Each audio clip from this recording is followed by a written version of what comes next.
Welcome, podcast listeners and viewers on YouTube. Thank you so much for joining us for another episode of Connection Timeout.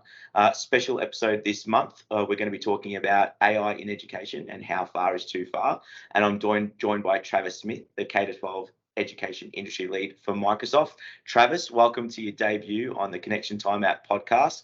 For the 0.1% of listeners who on this podcast and viewers who maybe don't know who you are you able to give us a bit of a summary of your experience and your role at Microsoft? Yeah, sure, Dom. Thanks for having me. I'm looking forward to the conversation. So, yeah, my role is work for Microsoft, but my background's in education. So I kind of spend my time working with large departments, Catholic dioceses, and some schools, sort of contextualizing the role of technology in learning and in education more broadly.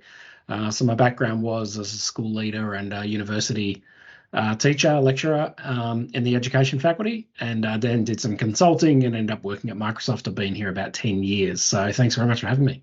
Awesome. Thank you so much. Now, AI is or was all the buzz earlier in the year, thanks to OpenAI and ChatGPT.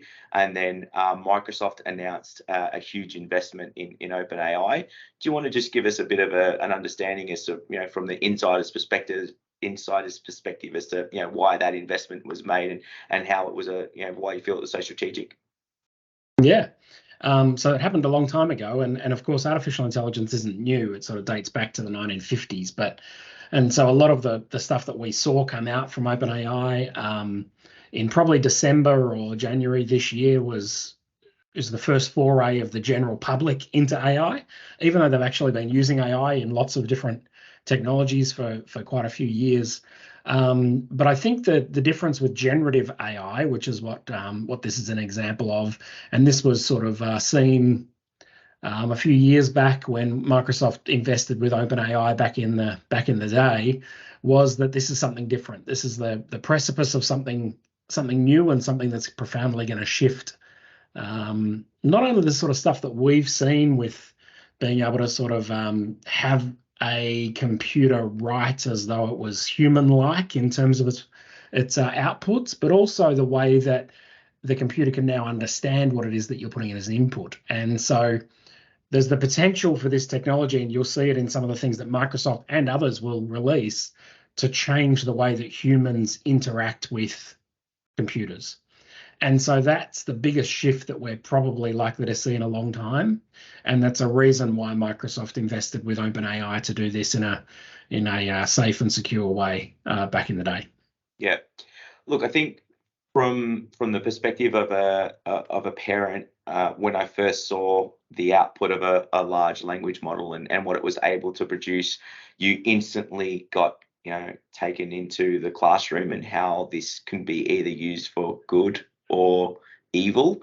I distinctly remember sitting my daughter down, who's just about to embark on her year 11 and year 12 classes, and putting in some inputs into the large language model and it returning some responses that she was absolutely taken aback by. And this would have been about 12 months ago when it was starting to get really exciting and the news was starting to pop off. I'd like to understand, sort of fast forward now, it's becoming a little bit more commonplace. The students have obviously started to really understand a lot better. And I imagine the teachers are sort of coming along for the journey as well. And even as early as last week, I was involved in a conversation where the schools are starting to look at adopting this as more of a tool and seeing it as something that is enhancing education as opposed to something that can be used as a way of making things easier on behalf of the students. So give us a bit of understanding as how the education sector is starting to embrace this in the teaching and learning space. Yeah, there's real profound opportunities in this space. I think the teachers are using this quite a bit, and one of the things that they're doing with it is saving themselves some time. And as long as you understand, that these models are potentially fallible, that they hallucinate. Hallucinations are a term that we've started to become into the general vernacular around artificial intelligence, making stuff up, giving answers. As long as we verify and we check how correct it is that something that's coming out in the same way that you would do so for a Google or Bing search. Not everything you find on the internet's true, right? So verification isn't new to us of trying to work out if that's something that is actual fact or if it's not. But the teachers are starting to use it a lot to get a first cut of something, a first draft of something. Give me some ideas. Can you help me? I've got this topic coming up. Are there some activities that you might suggest or that I could start with to get the students introduced to this topic? So they're using it to really sort of short circuit some of the stuff of sitting down in front of a computer or a pen and paper, starting with nothing and trying to ideate over their own mind. And most teachers are starting to do that kind of thing. There's huge other potential for it, which we can talk about a little bit later too. But in terms of the learning side of it, I think one of the most profound opportunities for us to use this in the learning side is actually around personalizing content for kids. And what I mean by that is, there's research to show that there's a 4-year differential between the best reader and the worst reader in any classroom. And teachers don't have the time to translate down every handout, every worksheet, everything they give students, some of whom are reading 2 years above where their students might be in a year level in terms of their reading ability, and some who are 2 years below.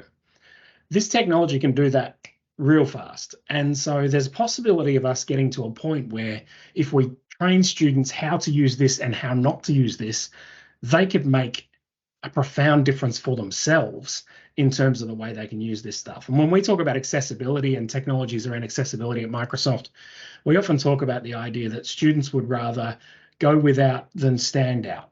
And what that means is that if it's really obvious to the other students in the classroom that they're using some kind of assistive technology, then they often won't use it because they don't want to be seen as different. I think if we can get to parents and students about how they could potentially use these large language models to put a bit of text in that they don't quite understand or that's pitched a little bit above their reading level, ask it to be simplified, keep the same tone and the same information, and give them a good prompt to be able to put in there, then kids could start doing this translation, if you like, into simpler language on their own. They can do it on their own device. They could do it at home. They could do it in the back of your classroom. Doesn't really matter. So I think there's huge possibilities, and you only need to go on to Facebook groups or whatever where educators globally are sharing the ways they're starting to use this artificial intelligence to make a difference in their own work as a teacher, but also make a huge difference for their students in the classroom. So I think we're at the tip of the iceberg around this stuff. Yeah. So you've obviously been traveling around and having numerous conversations with schools around the country. Have you started to see some of the practical applications where it's, maybe impressed you as to how it's being applied? Definitely. One of the things, the conversations that we're kind of seeing are around data privacy and security and trust, that the model is right, and about personally identifiable information getting out, those sorts of things, which are really, really worth considering. And so if you're using these tools sort of in the wild, just out there in the internet, ChatGPT or whatever, then everything that you put in as an input is going to be training that large language model to become better, right? Because it's machine learning. What you can do, though, is you can put these large language models inside your own Azure environment, your own cloud environment as an education system, or even as a school. And that gives you then the granular control and the permissions around it and the ability to train that model to do whatever it is that you want it to do for you. You can even suggest, here's the way I want you to respond. I never want you to give kids an answer to a question, for example, or, I want you to add references for exactly where you're sourcing that information from, or I want you to only go to this internal resource hub to get the files you need as the source of truth for the answer to the questions. So, we're starting to see some pretty amazing stuff pop up where, for example, I saw a demo of I'm a year 2 teacher and the student in my class is struggling with the phonics sound sh, in their learning. Can you suggest some ideas for me? It goes to their internal resource hub, finds the right pedagogical approaches and the right phonics-based evidence of reading development, and presents 4 different ideas for how that student might be moved forward by following these approaches. Now, if you think about it, that's saving a teacher a huge amount of time. But from a system point of view, they know the educational research-based approaches that they want to have teachers use, right? We don't want you to go out to Google or Bing and just find something and follow whatever you find. This is the way that we want, phonics to be taught, for example. And so you can get those models, put them safely in your own environment, which gives you that governance and that security and that safety, and none of your data goes out and trains the global models. But also it means you can control where it's getting data from. And so the teacher got an output that said, here's 4 suggestions for your class. Here's the hyperlinks to the evidence-based resources that I got this from.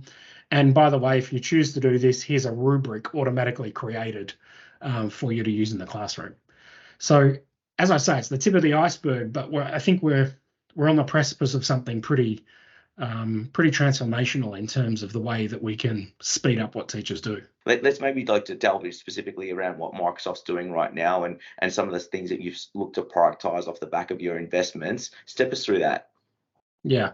So yeah, Microsoft and our partners, right? We work with partners, great partners like you guys and others around Australia and around the world who have the expertise in it. One thing I will say about it is that you can go and sign up for what we call our OpenAI in Azure service, and then so that sort of allows you to bring that model into your own environment and have control over it. But data is the fuel that drives AI. So you've got to have your data kind of organized if you want to really leverage it. Now, as I say, we're only at the starting point of this at the moment, and with some of the stuff that we've got coming down the pipeline in terms of co-pilots and other bits and pieces that no doubt you've seen or seen snippets of, the location of your data and the cleanliness of that data and having the right permission levels and access to those bits of data is all going to make a difference now in terms of just using that, but will make an even more profound difference when people start using this technology via co-pilots and those sorts of things potentially in the future. So, we support to a certain point with lots of training and information and so on and so forth, but then partner organizations are probably the best place for schools to go to. And the reason is that we just physically can't scale to 9,500 schools in Australia. So we just don't have that many people who can do it, but our partner organizations like Centurino and others have the capability to do so. Yeah, great. Thank you. So what are some practical examples that you can give our listeners around, like a big transformation that's sort of happened in this? Is it something that we can date back to sort of as early as the calculator, and then as much as how we're starting to use digital devices in our schools that are replacing the pen and paper? Is this just an iteration of those things and not to be scared of it, or is it something that's going to require a little bit more investment around the change management side of things and how it's going to be approached at the school level? Good question. I definitely think there's a change management bit to this. If a school, for example, decides to do this in their own environment and bring it into their own environment and have that sort of controlled experience, then there's a fair bit of work to do in that, right? But that's going to be the most powerful way to do this safely and securely. It's not the only way to do it, but it's probably going to be the most powerful way. So there is some stuff to do there.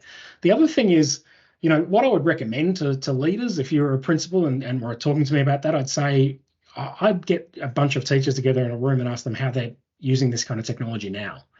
What are they doing at the moment to save themselves time or to create better assets for kids or better learning examples or whatever it is they're doing, or get feedback on pieces of work, or, what are they actually currently doing? And how could they be doing that better, more safely? If we did it in our own environment, what would the difference be, et cetera, et cetera? I think it is a bit, it's not the first time we've seen this level of disruption. We have the calculator example you raised, but, when I was teaching, we had one-to-one devices come into the classroom and people were up in arms about that. And because that gave them access to all the knowledge in the world via a Google search. So I think, Wikipedia was going to be the end of it, because everyone's got access to all the knowledge in the world, which may or may not be right because it was written by randoms. There's lots of examples of this. So I think it's about having good conversations with your staff. If they are going to use this, which by the way they are, then it's about how do we train teachers on prompt engineering, for example, right? Prompt engineering is one of those things that 6 months ago we wouldn't have known what you were talking about, but now that we know the benefit of the power of these tools, how you can craft your inputs to make sure that you get useful outputs out of something like a GPT or a Bing chat is really important.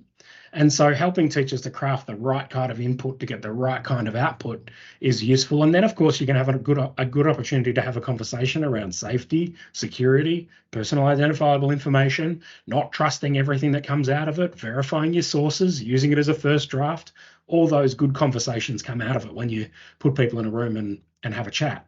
So I'd be saying start a committee, start a group, and not all IT nerds, please. Like, let's get some teachers out there who think we could engage in a conversation around this, but aren't your tech people who run to this as the first port of call, but are great practitioners who are doing really good stuff with their kids, and see what kind of ideas they come up with. I think that's probably a good step. This was such a dynamite interview that we've split it into 2 bite-sized parts. Tune in Monday morning for part 2 with Dom and Travis.